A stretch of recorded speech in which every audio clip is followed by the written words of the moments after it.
Hello comic fans, here's Earl Grey. I want to talk about Monster by Barry Windsor-Smith. We discussed this book on a chat on Sleepy Reader's channel. Unfortunately, I had not read it from cover to cover at that time, just 50 pages before the end when we talked. And as I said it in the chat, I was very impressed, mostly by the art, which is just gorgeous, but had some nitpickings with the storytelling. Especially the metaphysical element rubbed me the wrong way somehow, like it usually does in most comics. But having read the last 50 pages now, I have to say, here it's just perfectly used. It put me into an emotional grinder today. The contradiction between the last pages and the poor, miserable life of that guy Bobby before.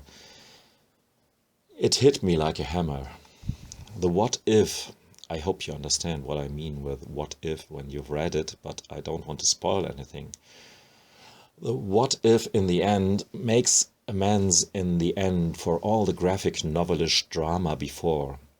No, it transcends it to something more than its variously shaped parts.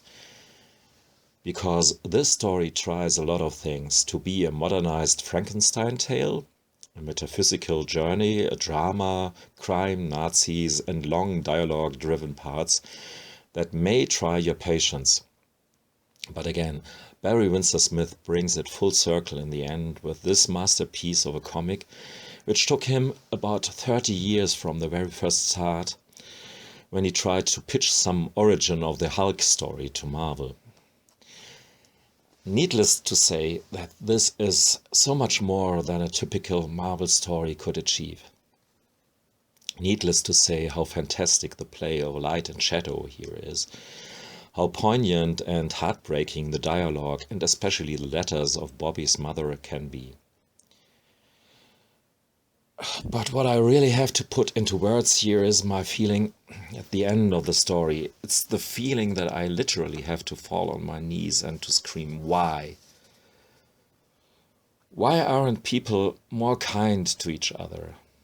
Why don't we care for each other more, especially for our children?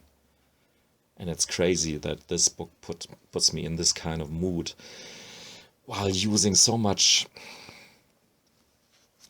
could I say, silly comic book tropes? But it's so, it's such a hit in the guts at the end.